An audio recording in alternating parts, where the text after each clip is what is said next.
Yemen நாட்டை சேர்ந்த எழுத்தாளர் மற்றும் மனித உரிமை ஆர்வலரான டாக்டர் அப்துல்லா அல் மன்சூரி, இஸ்ரேல் நாட்டில் உண்மையில் என்ன நடந்தது, என்னென்ன பாதிப்புகளை அந்நாட்டு மக்கள் சந்தித்தனர் என்பதை குறித்த உருக்கமான பதிவை வெளியிட்டுள்ளார். அதில் அவர் கூறுவதாவது: இஸ்ரேலை விட்டு 2 மில்லியன் மக்கள் தப்பி ஓடினர். திரும்பி வர முடியாத ஒரு வெளியேற்றம்.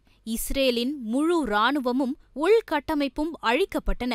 இஸ்ரேலிய ஹெஸ் வலைத்தளத்தில் ஹேக் செய்யப்பட்டு இறப்புகளை வெளிப்படுத்தியது. அதில் 6 மூத்த இராணுவ ஜெனரல்கள், 32 மொசாட் அதிகாரிகள், 78 ஷின் பெட் அதிகாரிகள், 27 கடற்படை அதிகாரிகள், 198 விமானப்படை அதிகாரிகள், 462 இராணுவ வீரர்கள் மற்றும் 423 பொதுமக்கள் இறந்துள்ளதாக தெரிவிக்கப்பட்டுள்ளன.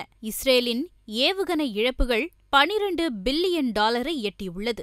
இஸ்ரேலின் 1/3 பங்கு முழுமையான அழிவை குறிப்பிடவில்லை. தெருக்கள் மற்றும் சாலைகள் இடிபாடுகளால் மூடப்பட்டுள்ளன. இஸ்ரேல் அதன் தொடக்கத்திலிருந்து ஒருபோதும் எதிர்பார்க்காத ஒரு உண்மையான பேரழிவை எதிர்கொள்கிறது. துறைமுகங்கள் கிட்டத்தட்ட முழுமையாக அழிக்கப்பட்டுள்ளன.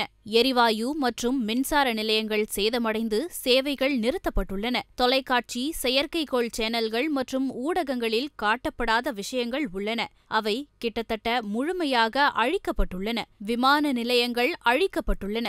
இஸ்ரேல் ஒரு கடுமையான அடியை பெற்றுள்ளது. இதை மீண்டும் கட்டியெழுப்ப முடியாது. மீண்டும் கட்டியெழுப்ப 3 முதல் 4 ஆண்டுகள் ஆகும். தற்போதைய அழிவுக்கு 3 டிரில்லியன் ஷெக்கல்கள் செலவாகும் என்று மதிப்பிடப்பட்டுள்ளது.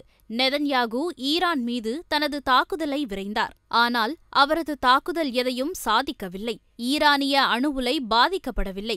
ஈரானிய ஆட்சி வீழ்ச்சியடையவில்லை. மேலும் ஈரான் இஸ்லாமிய குடியரசின் முடிவை அடைய டிரில்லியன் கணக்கான டாலர்களை செலுத்திய வளைகுடா நாடுகளுக்கு நெதன்யாகு அளித்த வாக்குறுதிகளை நிறைவேற்றவில்லை. தாக்குதலுக்கு பிறகு ஈரான் நிச்சயமாக வலுவாக வெளிப்பட்டு அதன் வலிமையை மீண்டும் பெறும். இஸ்ரேல், வளைகுடா நாடுகள், ஐரோப்பா மற்றும் அமெரிக்கா ஆகியவை ஈரான் இவ்வளவு வலிமையாகவும் மீள்தன்மையுடனும் இருக்கும் என்று எதிர்பார்க்கவில்லை. ஈரான் வளைகுடாவில் உள்ள அனைத்து டிரில்லியன் கணக்கான டாலர்களையும் துடைத்துவிட்டு எதிர்பாராத மற்றும் முன்னோடி இல்லாத வகையில் இஸ்ரேலை மிதித்தது. உண்மையில் இஸ்ரேல், அமெரிக்கா மற்றும் வளைகுடா நாடுகள் ஈரானுடனான போரில் தோற்றன. ஈரான் வெற்றி பெற்றது. ஈரானின் வெற்றிக்கு காரணமான விஷயங்கள் பின்னர் வெளிப்படுத்தப்படும். மத்திய கிழக்கின் எஜமானராக ஈரான் நாடு மாறிவிட்டது. ஈரான் தனது நண்பர்களை தனியாக போரில் நுழைய சொன்னது. யாரிடமிருந்தும் உதவி கேட்கவில்லை. எதிர்கொள்ளும் மற்றும் தாங்கும் திறனின் அளவை கண்டறிய விரும்பியது. ஈரான் இஸ்ரேலிய எதிரியை கட்டாயப்படுத்தியது. அமெரிக்காவும் ஐரோப்பாவும் போர் நிறுத்தத்திற்கு அழைப்பு விடுத்தன.